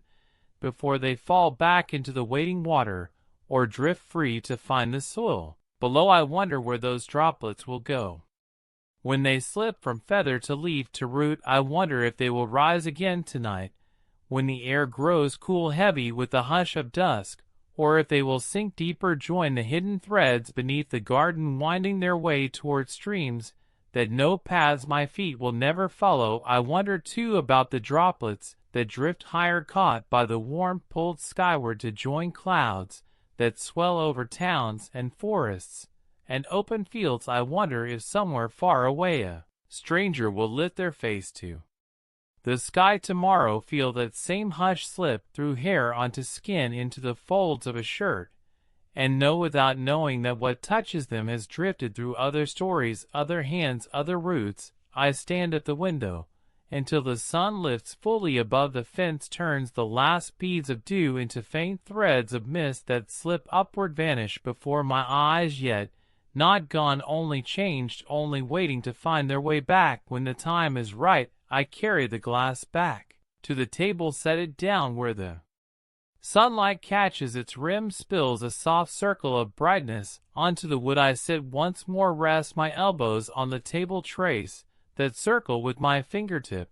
and feel how even this small moment holds within it the larger hush, the endless drift that binds the breath in my chest to the tide that pulls at distant shores. I think of tomorrow, of how I will lift this same glass again, feel the cool arc slip from faucet to vessel, watch the tiny bubbles gather and break, lift it to my lips, and taste the same hush, yet not the same at all, because each sip carries forward the soft secret of where it has been, and where it will go. I think of how I will stand again by the window, listen to the garden hum with its quiet life, the vine climbing higher, the bird bath waiting for the next sparrow to arrive. I think of how I will watch the droplets gather on leaf and petal, and railing each one a small vessel for the stories. I do not need to hold tight to believe. I lean back, close my eyes for just a moment longer. Let the warmth of the sun slip across my face, feel the hush drift through me like breath, like memory, like the soft promise that what slips through my hands does not end but finds its way forward, waiting to return when the world grows quiet enough to listen again. Ask ChatGPT. When the day leans toward evening again, I find myself outside just beyond the porch where the boards meet the soft give of the garden soil. The old glass is in my hand, half full from the kitchen tap, though it feels like more than that, as if it carries not just water, but all the small moments that have gathered around it these quiet days. I stand barefoot, toes pressing into the damp ground where the last warmth of the sun still lingers, and the hush of approaching dusk begins to gather in the folds of the climbing vine that reaches up the fence, its leaves broad and still wet in places from the thin drift of mist that settled while the sun slipped lower. I lift the glass, watch the rim catch the last slant of light, turn it until the circle of brightness shifts along my skin, a pale thread that reminds me how easily light and water speak to one another, shaping the way we see the ordinary, turning a simple arc of glass into a small reminder that nothing here is plain, not really, not when you stand still enough to notice the way a droplet clings to a fingertip before it falls, or the way the ground sighs when it drinks what the sky lets go. I tilt the glass and sip, tasting nothing new, yet feeling in that small cool slip the whole soft secret I have tried to name across these hours, these pages, these drifting thoughts that move like water around stones too solid to hold what they want to keep. I think about how long it has taken me to understand that nothing we hold stays as it is, that every cup lifted, every stream crossed, every drop that clings to the underside of a leaf is part of an old conversation spoken in a language without words, where memory is not fixed but fluid, drifting from one shape to another, wearing down edges, carrying bits of stone into sand, sand into silt, silt into the quiet bed of a river that knows how to hold secrets without needing to tell them out loud. I think of the birdbath now shadowed under the wide sprawl of the vine, its shallow pool catching the faint glow of porch light like a small hidden moon. I imagine the water waiting there, patient as always for the next sparrow or breeze or passing branch to disturb its surface, send out rings that drift to the cracked concrete rim and fold back in on themselves. I remember leaning over it in the pale hush before dawn, my breath hanging above the glassy stillness, watching my own shape break and mend until I understood that this too is how the hush works, not as an answer but as a gentle question asked again and again, so softly that sometimes I hear it only in the hush, that follows the turn of the tap, the sigh of the drain, the hush that hums behind walls. When the rest of the house has gone quiet, I step closer to the fence, brush my palm along the rough wood, feel the damp that lingers where the leaves press close. The vine seems taller somehow, as if the hush that moves through its roots has lifted it inch by inch without needing permission or applause. I press my thumb against a fat bead of water balanced at the tip of a leaf, watch it flatten, then slip down the vein green to vanish into the soil, where the roots wait with patient mouths open to drink and remember, and hold what they can before sending it up again. When the sun calls them to reach higher, I wonder how many droplets it takes to make a leaf, how many quiet exchanges between root and sky, how many moments of drifting mist and sudden rain and gentle dew, how many secrets are carried through that small green body that will never speak, but always say more than I can in all my sentences. I stand still, glass in hand, feel the air shift as dusk settles fully over the yard, the soft chorus of insects waking the hush that rises when the day no longer tries so hard to be heard, and lets the small voices come forward, the hum of unseen wings, the rustle of something small moving in the garden bed, the sigh of branches easing against one another in a breeze that smells of cooling earth, and the faint sweetness of something blooming somewhere out of sight. I take the last sip from the glass, hold it upside down, let the final drops slip onto the ground, watch how the soil darkens where they land, disappearing almost immediately, yet not gone, only taken and folded into the waiting dark, where the hush gathers itself to rise again. When the time is right, I think of all the small surrenders I have offered to this quiet cycle, the breath given to the mist, the tears that slipped unnoticed, the sweat on my brow when the sun pressed too close, each one a small vessel returned without ceremony to the same endless drift that hummed beneath everything. I wonder if somewhere far from here a droplet that passed through my hands will lift tonight as mist slip into a cloud, drift on a wind I will never feel until it falls as rain on a street. I will never walk on the shoulders of someone I will never know, who might pause, lift their face to the gray sky, and feel for a heartbeat the same hush I feel now, standing here at the edge of my own small garden, with the soft echo of water slipping through roots and hidden pipes behind the walls of my quiet house. I set the glass on the porch rail, leave it there to gather the night air, the drifting dew, the faint trace of the garden's breath. I stand a moment longer, letting the damp grass brush my ankles, the hush settle around my shoulders, and the hush inside me answer in its own wordless way. I step back toward the door, feel the boards creak under my feet, the latch click into place. When I pull it shut behind me, I carry no glass in my hand, only the small warmth of that final sip, the promise that it will slip through me the same way all the others have, becoming part of what rises tomorrow in the hush of steam from a kettle, or the mist on a window, or the soft cool weight of a droplet waiting at the edge of a leaf for the sun to lift it back to sky. I stand for a moment in the dark kitchen, my palm pressed flat to the counter, listening for the hush behind the walls, the hidden river carrying its old quiet secret from root to pipe to drain to cloud again. And I breathe once more, knowing that when I sleep the hush will not sleep, that it will slip through me, through the dark, through the hush of root and stone and memory, reminding me even in dreams that nothing is lost, only waiting to return when we are still enough to notice and soft enough to listen.